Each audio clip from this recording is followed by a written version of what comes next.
الصلاة خير من النوم۔ السلام علیکم ورحمۃ اللہ وبرکاتہ۔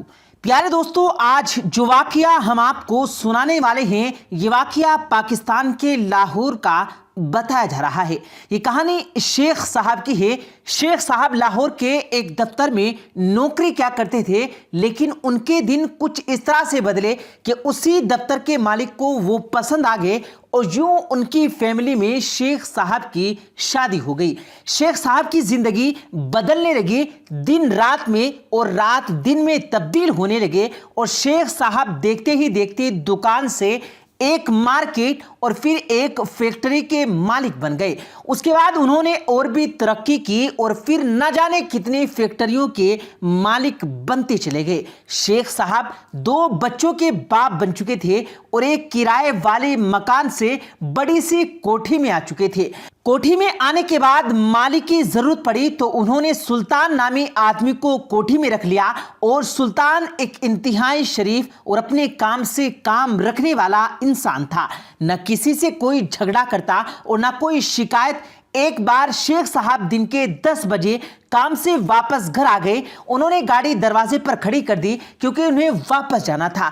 گھر میں گھستے وقت نہ جانے کیا ہوا، پودوں میں پانی دے رہے سلطان کے ہاتھ سے پائپ پھسل گیا اور شیخ صاحب کے کپڑوں پر پانی گر گیا۔ ان کے کپڑے بھیگ گئے۔ سلطان ان کے پیروں میں گر گیا، گڑ گڑا کر معافی مانگنے لگا کہ صاحب غلطی ہو گئی، لیکن شیخ صاحب کا دماغ آسمان پر تھا۔ غصے میں نہ آؤ دیکھا نہ تاؤ، وہیں کھڑے کھڑے سلطان کو نوکری سے نکال دیا گیا اور کہا کہ شام سے پہلے پہلے چلے جاؤ۔ سلطان بیچارہ کپڑوں کی پوٹلی باندھ کر گھر سے باہر بیٹھ گیا کہ شاید صاحب کا غصہ شام تک ٹھنڈا ہو جائے گا تو واپس بلا لیں گے۔ لیکن شام کو شیخ صاحب واپس آئے تو دیکھا کہ سلطان ابھی تک بیٹھا ہے۔ انہوں نے گارڈ سے کہا کہ اسے دھکے دے کر وہاں سے باہر نکال دو، یہ مجھے یہاں پر دوبارہ نظر نہ آئے۔ صبح ہوئی تو سلطان جا چکا تھا۔ اللہ جانے وہ کہاں گیا۔ وقت گزرتا گیا۔ اللہ جانے شیخ صاحب کا تیزی سے چلتا کاروبار اچانک رکنے لگا۔ کاروبار میں ترقی کی رفتار اچانک دھیرے دھیرے دھیمی پڑتی گئی۔ پھر ایک فیکٹری میں آگ لگ گئی اور پوری فیکٹری جل کر راکھ ہو گئی۔ شیخ صاحب کو بیٹھے بیٹھے کروڑوں کا جھٹکا لگ چکا تھا۔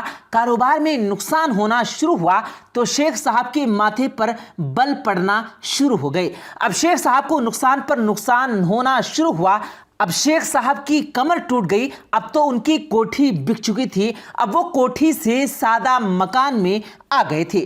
جب عقل سے کچھ پلے نہ پڑا تو پیروں فقیروں کے یہاں چلے گئے کہ شاید کوئی دعا ہاتھ لگ جائے اور بگڑی زندگی دوبارہ سے سنور جائے۔ بچا ہوا کاروبار بیچ کر اور بینک سے لون لے کر چھوٹے چھوٹے کاروبار شروع کر دیے، لیکن اس کے ساتھی نے اسے دھوکہ دے دیا اور سارا پیسہ ڈوب گیا۔ شیخ صاحب 60 سال کی عمر میں چارپائی سے لگ گئے۔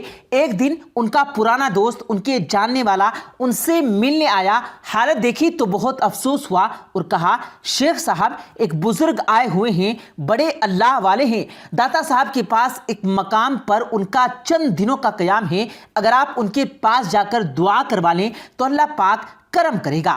شیخ صاحب فوراً تیار ہو گئے اور اس جگہ پہنچ گئے۔ ملاقات کرنے کے بعد مسئلہ بیان کیا۔ انہوں نے آنکھیں بند کی، کچھ دیر مراقبے کی نیت میں رہے اور پھر آنکھیں کھولی تو شیخ صاحب کو دیکھا اور کہا، تم نے زندگی میں کسی آدمی کے ساتھ بہت برا سلوک کیا ہے اور اللہ نے اسی گناہ میں تمہاری پکڑ کی۔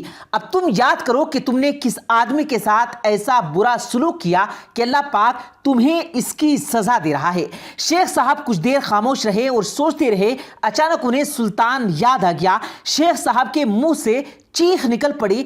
ان کی آنکھوں سے آنسوؤں کی نہ تھمنے والی لڑی جاری ہو گئی۔ شیخ صاحب بزرگ کے پاؤں پکڑ کر معافی مانگنے لگے اور سلطان والا سارا قصہ بیان کر دیا۔